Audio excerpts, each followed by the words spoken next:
Alors, quelque part, beaucoup sur la toile écrivent, mettent des enseignements où ils disent nous sommes à la fin. Sommes-nous dans la dernière guerre? Dans les dernières guerres? Est-ce la fin? C'est un peu les sujets d'actualité. Est-ce la fin du monde? Quand on regarde parallèlement les catastrophes climatiques qui vont se rajouter, qui sont des jugements divins aussi parallèles, dont les gens n'ont pas obligatoirement répercuté par rapport aux événements. Alors, c'est clair qu'il va y avoir progressivement une hécatombe de catastrophes qui va se manifester du jamais vu. Les gens nous annoncent pour jeudi, en France, une tempête inédite. En 2006, je crois, on avait eu déjà une bonne tempête. Hein. Moi, j'étais venu, aïe, aïe, aïe, aïe, aïe, t'es fou. Mais ils nous annoncent une tempête inédite avec des choses que peut-être la France n'a pas vues. C'est quand même assez étrange dans ce contexte. Sans compter d'autres pays d'Europe et d'autres nations dans le monde qui vont être quand même relativement éprouvées. On a vu pour le Mexique, là, récemment, et il y a des intensifications de beaucoup de choses. Notamment,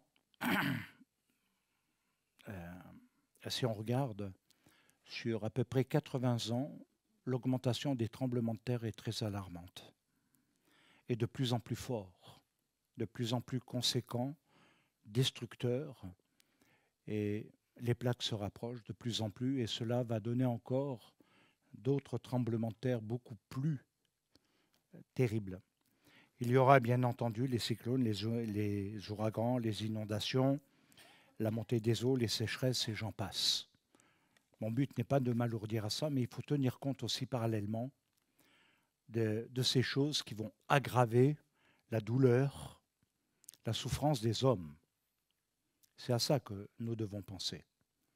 Quand je pense à l'année qui vient de s'écouler, pour nous, hein, dans le calendrier hébraïque, nous avons remarqué que déjà il y avait des restrictions d'eau en France, du jamais vu. Occasionnellement, ça pouvait arriver un petit peu, mais aujourd'hui, c'est véritablement pas le cas. C'est vraiment des choses auxquelles on va devoir faire face avec les montées des prix de l'énergie. Il va y avoir beaucoup de choses où nous allons devoir faire face à des situations compliquées, complexes, qui avec le temps certainement ne s'arrangeront pas. En tout cas, c'est ce que nous pouvons constater dans un premier temps. Alors, le Jahel, bien entendu, est lié à la fin des temps dans la pensée islamique. Alors, c'est vrai que l'islam, c'est aussi une grande religion avec beaucoup de différences et beaucoup de branches. Il n'y a pas un islam unique, mais il y a des branches et des tendances très différentes. Alors, qu'est-ce que Djahal? Djahal est considéré comme étant ce qu'on appelle un faux messie, l'imposteur. Et ceci est en train de démontrer que cette croyance encourage à glisser vers une troisième guerre mondiale. Alors, selon Michel Onfray et d'autres qui sont quand même des érudits qui analysent un peu les événements d'aujourd'hui par rapport aux événements d'hier, et ils sont pratiquement unanimes pour dire que s'il y avait une troisième guerre mondiale, elle serait beaucoup plus destructrice que les deux autres, et que c'est quelque chose que nous n'aurions jamais vu. Alors bien sûr, la technologie a changé. L'apport du nucléaire est également très présent dans grand nombre de pays, et nous devons réaliser que si je suis l'enseignement d'un Rav, et c'est le Gaon de Vilna qui nous disait cela, que la dernière guerre durerait 12 minutes. C'est ce qu'il faut pour une bombe. Ce seraient des guerres éclairs. Ce ne serait pas comme la Seconde Guerre mondiale, où ça va durer 5, 6 ans. Ce ne sera pas la même guerre. Là, c'était en Occident, avec un armement beaucoup moins sophistiqué qu'aujourd'hui. Ça n'a pas empêché les Américains de faire tomber la bombe à Hiroshima, nucléaire, qui a beaucoup marqué le Japon et qui a beaucoup détruit. Et on a vu ce que ça pouvait provoquer. Aujourd'hui, c'est multiplié de loin par des dizaines de mille la puissance atomique que les nations possèdent.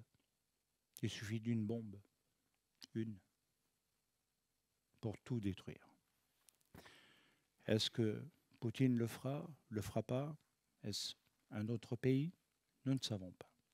Nous savons par contre, depuis plusieurs années, d'après nos renseignements, que l'Iran a toujours voulu construire la bombe nucléaire non pour se défendre, comme une protection normale, mais en vue de la destruction d'Israël. Ça a toujours été le but.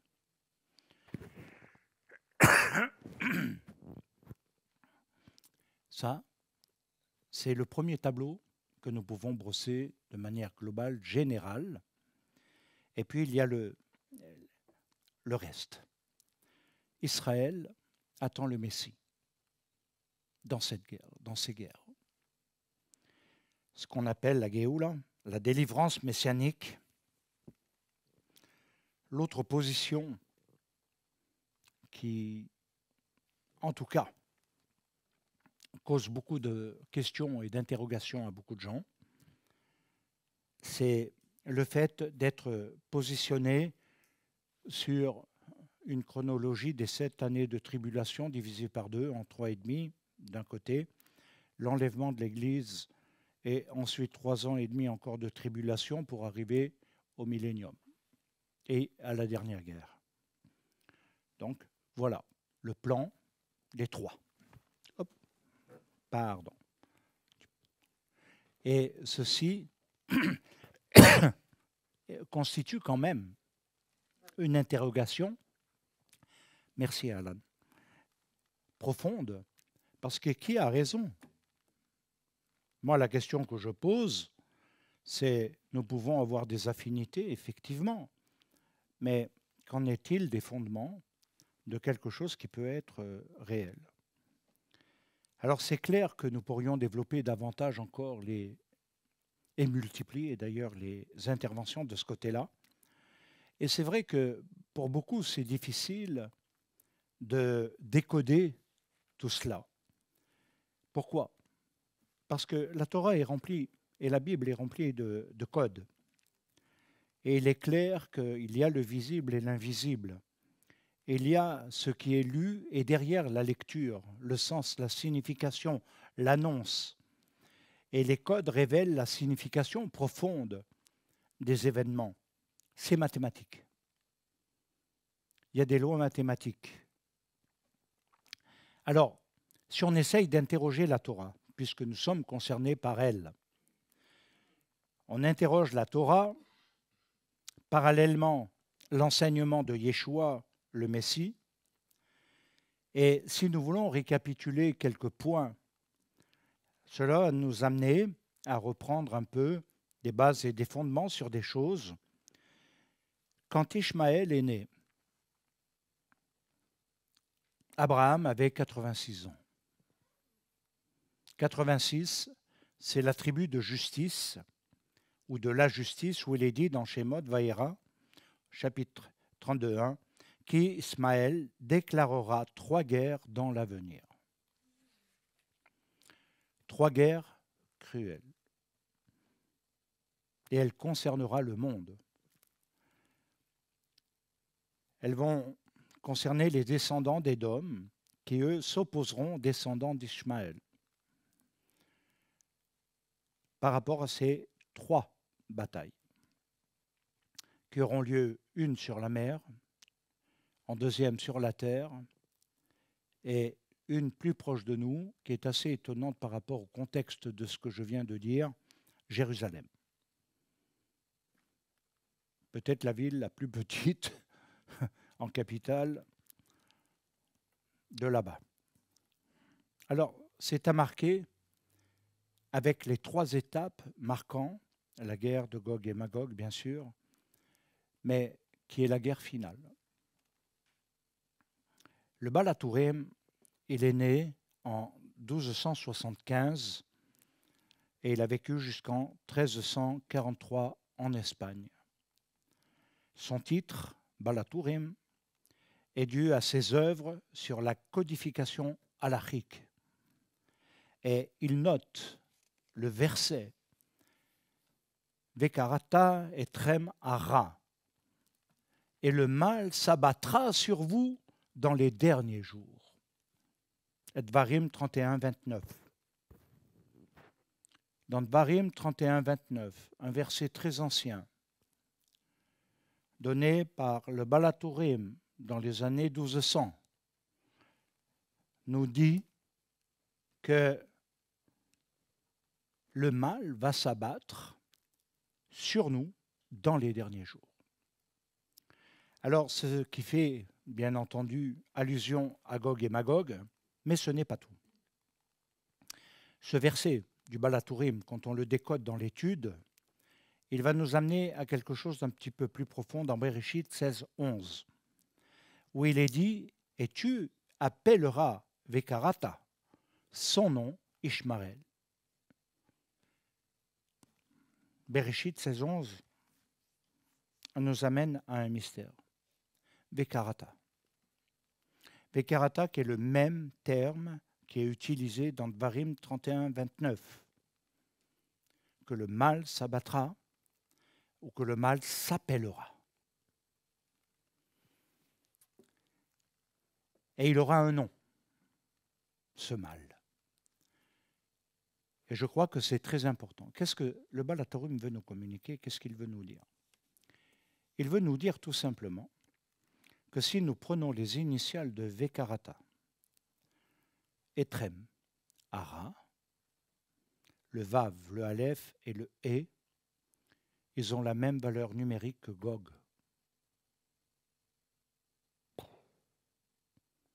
Valeur numérique de Vekarata, hein, et tu l'appelleras,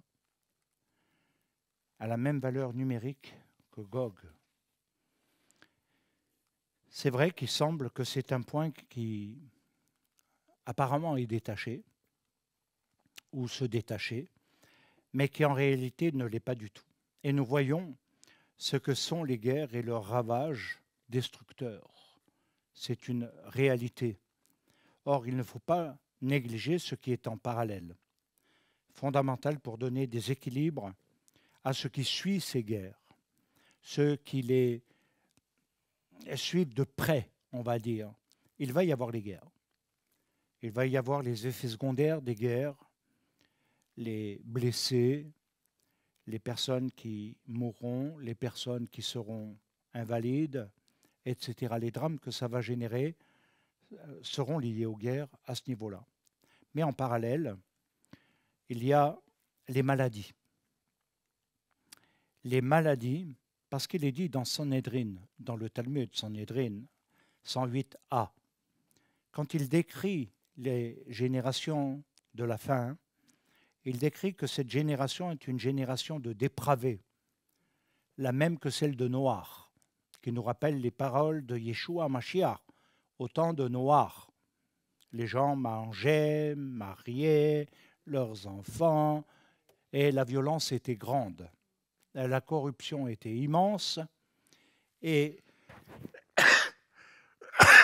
l'injustice était présente. Autrement dit, les hommes vivaient mal, n'étaient pas heureux. Il faut le comprendre aussi. Mais ils allaient dans quelque chose où ils ne réalisaient pas que Dieu allait mettre une fin. Alors bien sûr, ce temps, cette génération de dépravés a donné le déluge. Et qui a été un jugement, mais il a sauvé Noir. Quand on inverse les lettres de Noir, c'est Chen, ça veut dire grâce. Et derrière, ce que nous pouvons voir dans notre monde aujourd'hui, si nous voulons simplement, globalement, rapidement visualiser un peu les choses. Ce que j'observe depuis pas mal de décennies maintenant, parce que la génération des années 60 est très différente de la génération des années 80, 90, 2000. On vivait des choses, mais on n'a jamais vu une décadence comme ça. Et aujourd'hui, elle s'aggrave. Il y a une décadence des mœurs, une corruption grandissante.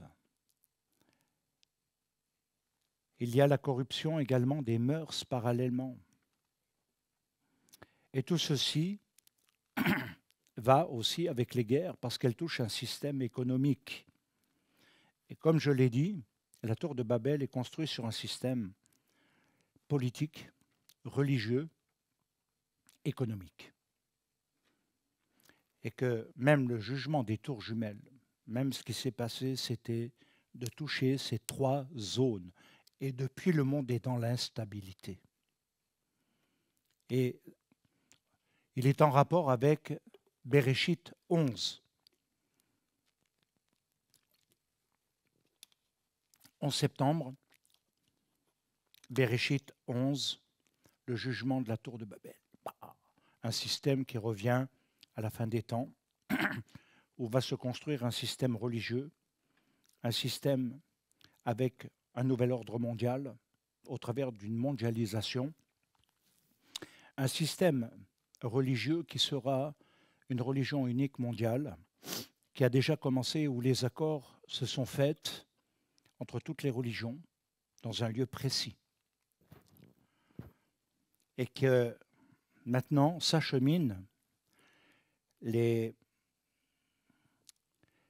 comment on pourrait dire, l'économie qui est en train d'être bouleversée au travers de ce qui se passe. Donc je ne vais pas m'alourdir là-dessus, mais j'ai des informations, je peux vous dire que le système monétaire changera. Et que ça va ensemble. Il n'y a pas que les guerres. Et il faut voir ce qui se construit parallèlement, ce qui va donner naissance à d'autres choses, et derrière, le monde dans lequel on va vivre. Cela, il faut l'envisager. C'est un monde dans lequel on va vivre. Un monde de guerre, un monde d'incertitude, un monde de meurtre. Un monde d'injustice sociale, économique. C'est ce qui attend. Alors, ça ne va pas se faire brutalement, mais progressivement, les choses vont déraper. Alors maintenant, il y a quelque chose qui m'a beaucoup frappé dans ce que nous avons vécu et ce qui va frapper l'humanité d'une autre manière, c'est que nous sommes en train de voir aujourd'hui quelque chose d'assez étonnant qui ne cesse d'être des informations d'alerte, voilà, qui ne sont pas encore totalement pris en considération. Ce sont les apparitions des nouveaux virus de plus en plus destructeurs de l'humanité. Alors, juste pour dire, qu'est-ce que ces virus? Ce ne sont pas n'importe quel virus. Ce ne sont pas des virus qui vont simplement nous donner, comme là j'ai une grippe, qui n'arrive pas à se clôturer. Mais c'est de toucher le système immunitaire du corps humain. Système immunitaire du corps humain, qui va donner naissance à toutes sortes d'autres dérives dont je n'ai pas envie de parler maintenant, vu le temps. Alors, qu'est-ce que ça veut dire? La protection et la défense que nous devrions avoir va s'affaiblir parallèlement à tout ce qui arrive. Nous pouvons être touchés, comme lors du Covid, qui a fait des centaines de milliers de morts, même s'il y a plein de trafic là-bas derrière. Laissons de côté, mais regardons ce que ça a amené. Des drames quand même. Hein. On n'avait jamais vécu ça, non? Alors, il nous faut comprendre que dans l'hébreu, dans la pensée d'Israël, ceci est porté par une lettre hébraïque, parce que la protection et la défense, elle est symbolisée par la lettre Samer. Et sa valeur numérique, c'est 60, c'est-à-dire 10 fois 6, ce qui permet aux forces du mal de pénétrer. Cette lettre Samer, notez-la bien. Il faut rester réveillé. Il faut bien la noter. Vous allez voir pourquoi. Samer. Parce que Samer veut dire et signifie l'impureté d'Amalek. L'impureté d'Amalek. Nous avons vu dans le passé l'apparition du sida, qui cause encore des morts aujourd'hui, mais plus de la même façon. Et apparaît d'autres choses, hein, de toute façon. Et il y a quand même toujours un taux de mortalité. Notre fameux virus du Covid-19,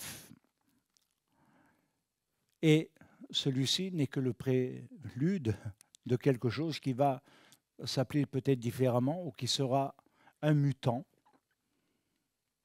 de quelque chose pour amener également un contrôle sanitaire.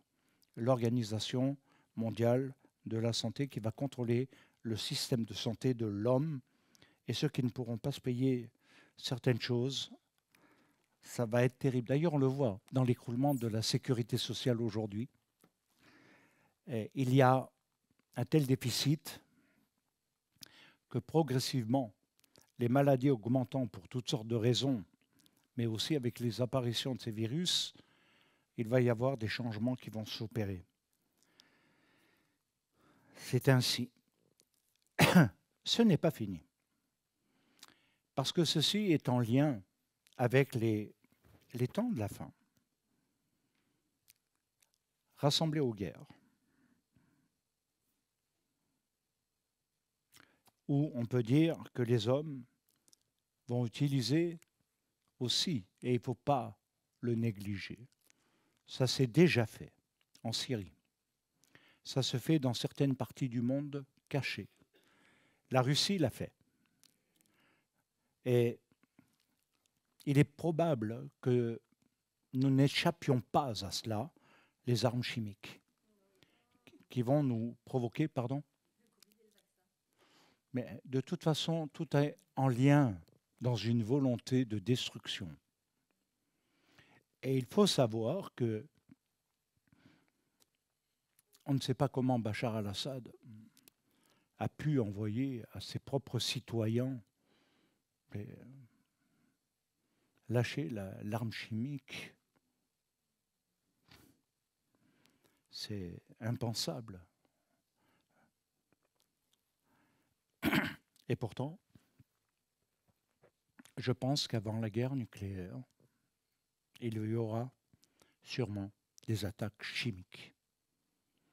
Ça s'est vu aussi aux États-Unis, des envois de lettres, d'empoisonnement.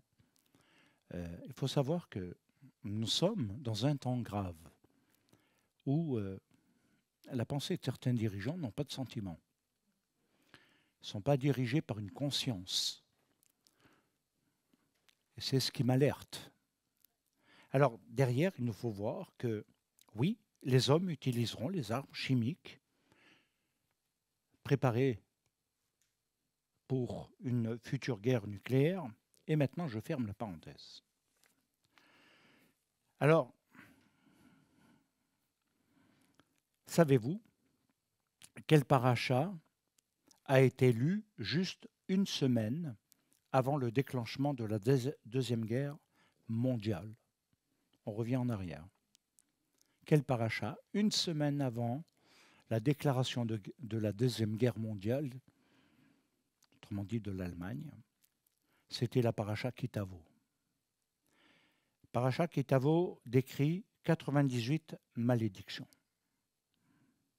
Regardez ce que dit le Gaon de Vilna quand il explique que le numéro de chaque verset de la Torah correspond à une année hébraïque. Et de même, dans la lecture hebdomadaire, il correspond à un centenaire du 6e millénaire. Ce que cela veut dire, c'est que Kitavo, étant la 7e lecture de Dvarim, correspond au 7e siècle du 6e millénaire. Et c'est précisément la date de la Première Guerre mondiale. Et qu'il va y avoir 3 guerres qui vont définir les temps de la fin. La première,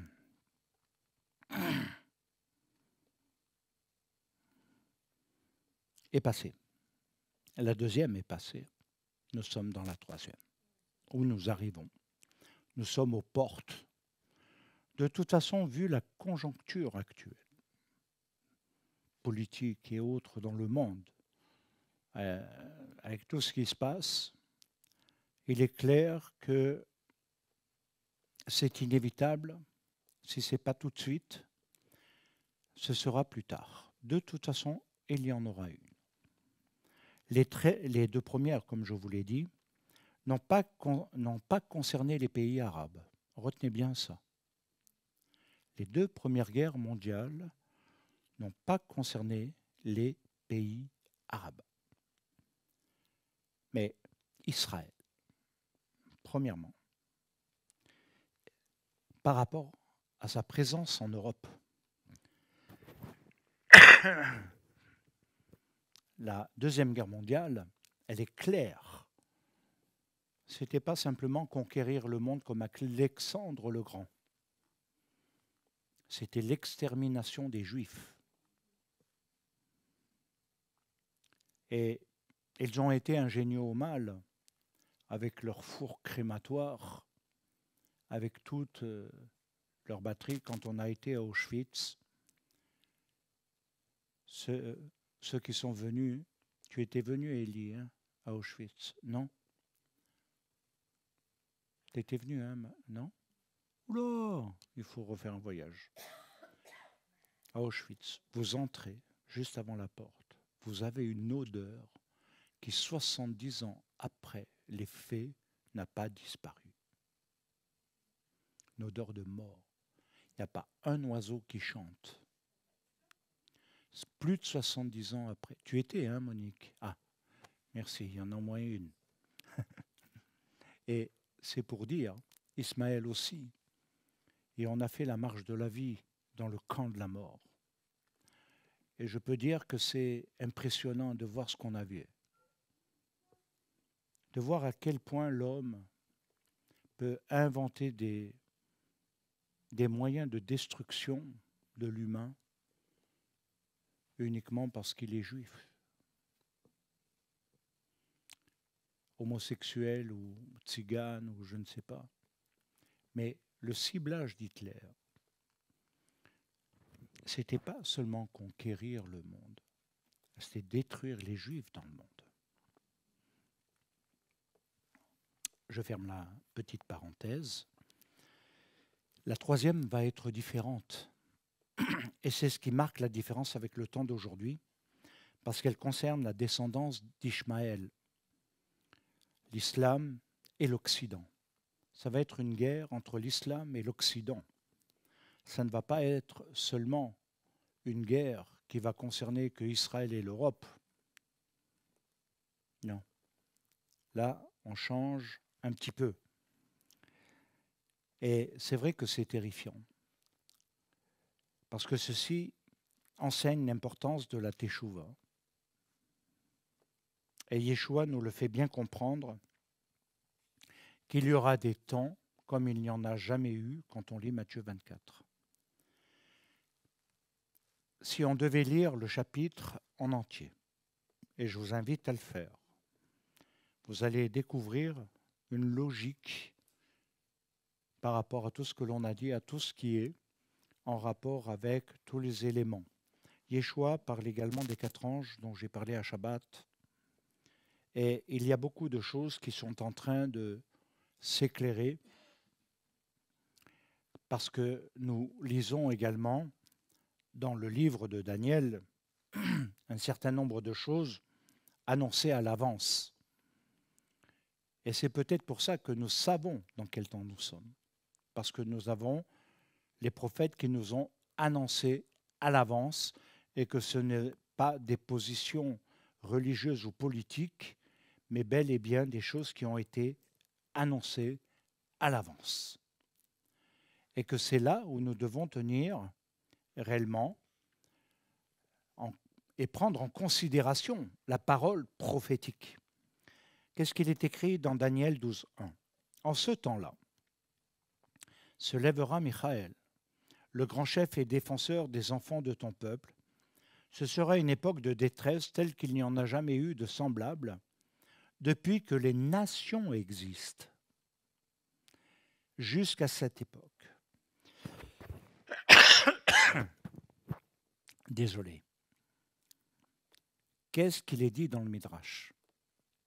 Le Midrash Rabbah, celui de Bereshit, il est dit que Jacob vit, mais mettons-le juste partiellement de côté. Parce que Daniel 12:1 dit quelque chose qui attire notre attention, qu'en ce temps-là, ceux qui seront trouvés, inscrits dans le livre de vie, seront sauvés.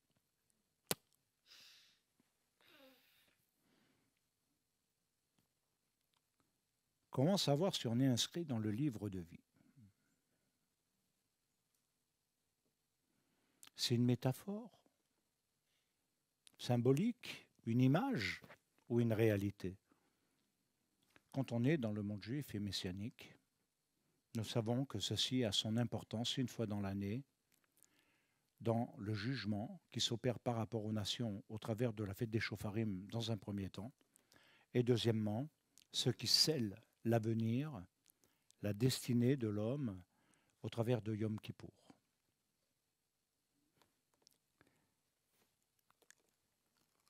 Vous savez que j'ai fait 5 ans de théologie et j'ai beaucoup entendu.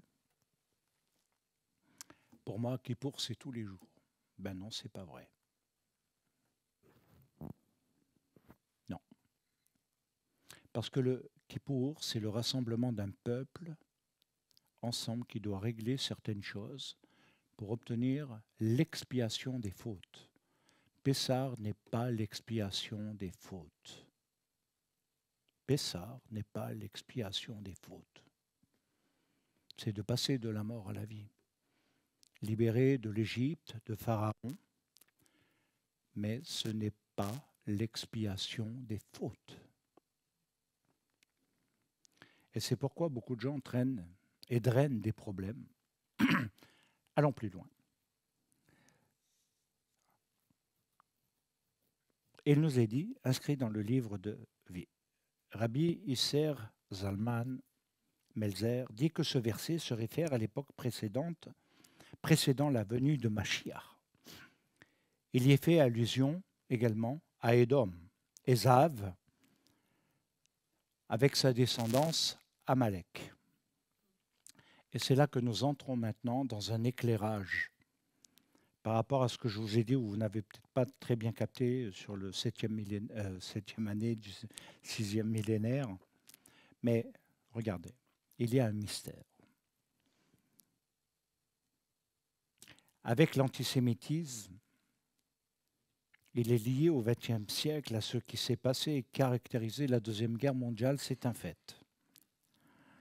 L'extermination des Juifs. Alors, les petites lettres que nous trouvons dans la Megillah d'Esther, des fils d'Aman, les fils d'Aman, dans le livre d'Esther, qui voulaient l'extermination des Juifs de la descendance d'Amalek, correspond aux 10 nazis qui furent condamné et pendu dans le procès de Nuremberg en disant Purim. Et il y a un lien historique et spirituel dans les événements. Et que ce n'est pas anodin ni pour rien que les chiffres apparaissent et rejoignent quelque chose. Alors, ce qu'il est dit parallèlement, c'est qu'il y a une relation entre Amalek dans l'Antiquité, qui portait aussi un nom progressivement, et où l'Allemagne ne s'est pas toujours appelée l'Allemagne. Mais elle avait une idéologie de millénium, celle que Hitler avait, et que pour Hitler, ce n'était pas l'Allemagne nazie qu'il était en train de reconstruire, mais celui de Germania. Germania. Et c'est une notion que vous pouvez trouver peut-être dans des recherches, mais c'est une réalité. Germania, c'est devenu la Germanie, et la Germanie a été considérée comme étant le Saint-Empire germanique catholique. C'est ce qui a dominé profondément l'ensemble. C'est pourquoi il est associé à la chrétienté. En même temps, Germania est symbolisé par la lettre Samer. Pourquoi Samer? Parce que Samer, c'est le S. Quand vous prenez chose qui était le label de l'armée allemande, c'était SS, double Samer. C'était la marque des nazis. Samer signifiait également, dans ce contexte, Satan, l'adversaire.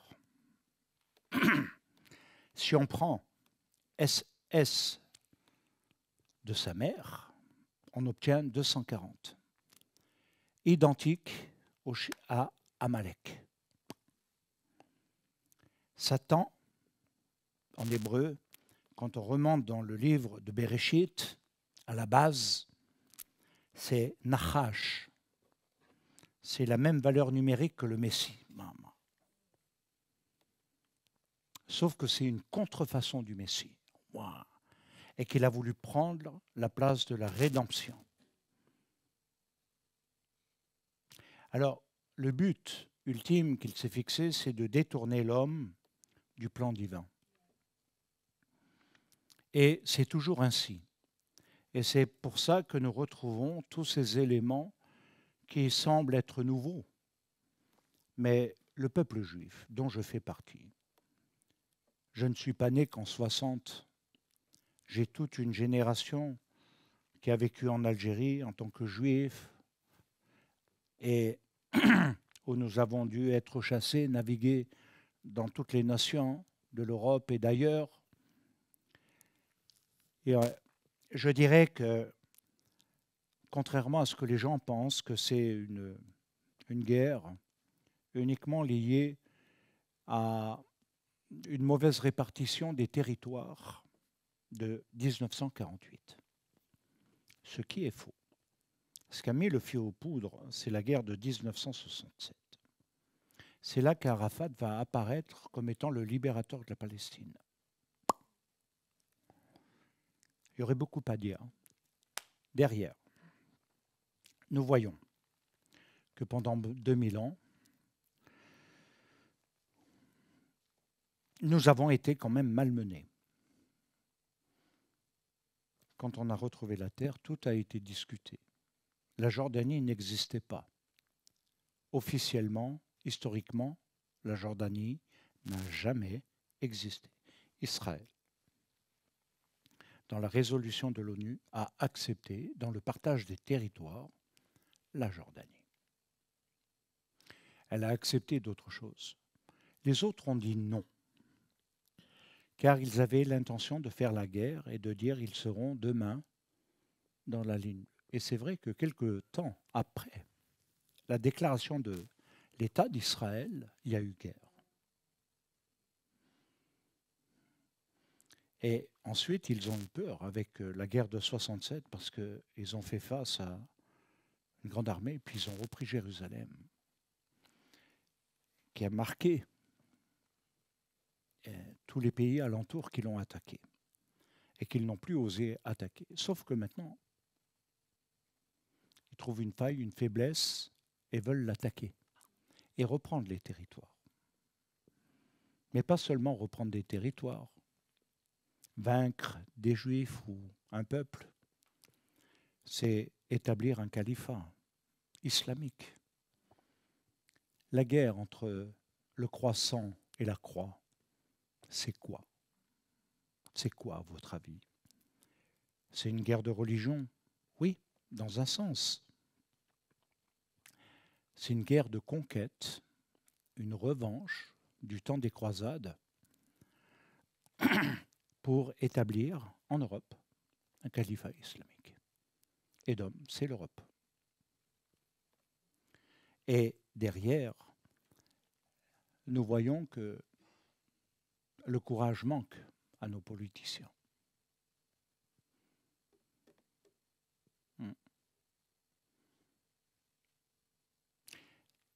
Nous verrons. J'ai peut-être tort dans ce que je dis. Je peux l'admettre. Je ne détiens pas toute la science. Mais je pense que, quand même, la traçabilité de l'étude dans l'histoire, dans ce que nous avons vécu en tant que juifs, aujourd'hui, montre que c'est l'horloge qui va faire basculer le monde. Et ça va être une réalité. Quand, je ne sais pas.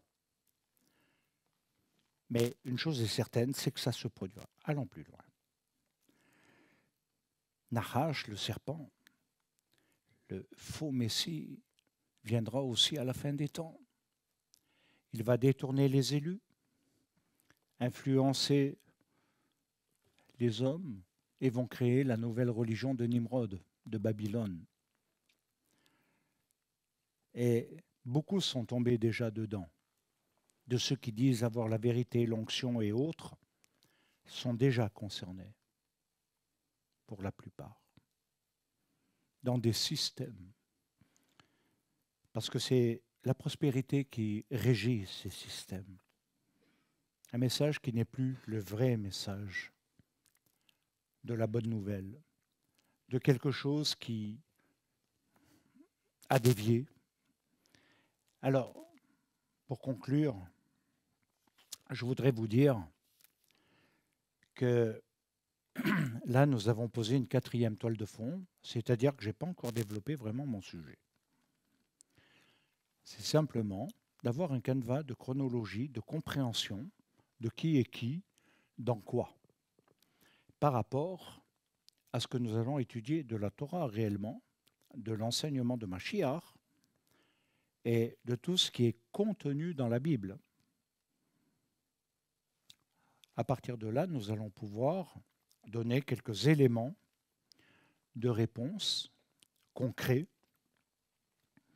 à tous ceux qui cherchent et non qui veulent se rassurer, non ceux seulement qui veulent échapper. Et en venant ce matin, j'ai été pris dans des énormes bouchons et je réfléchissais et je me disais, mais si je devais partir, allez, Martine, on prend la retraite.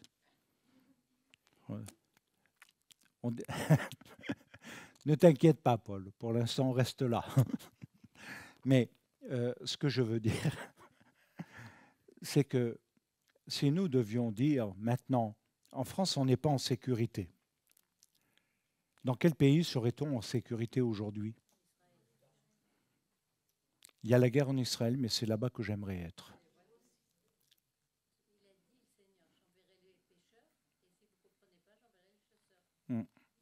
Alors ça, c'est un vieux dicton, mais c'est une vérité. Et je crois que les gens ne se rendent pas compte que l'unité d'Israël qui s'est créée durant ces temps douloureux est significative de l'attachement pas simplement à de la terre, à du sable, à du désert, mais à l'accomplissement prophétique, à la réalité de quelque chose qui doit délivrer le monde par le Messie.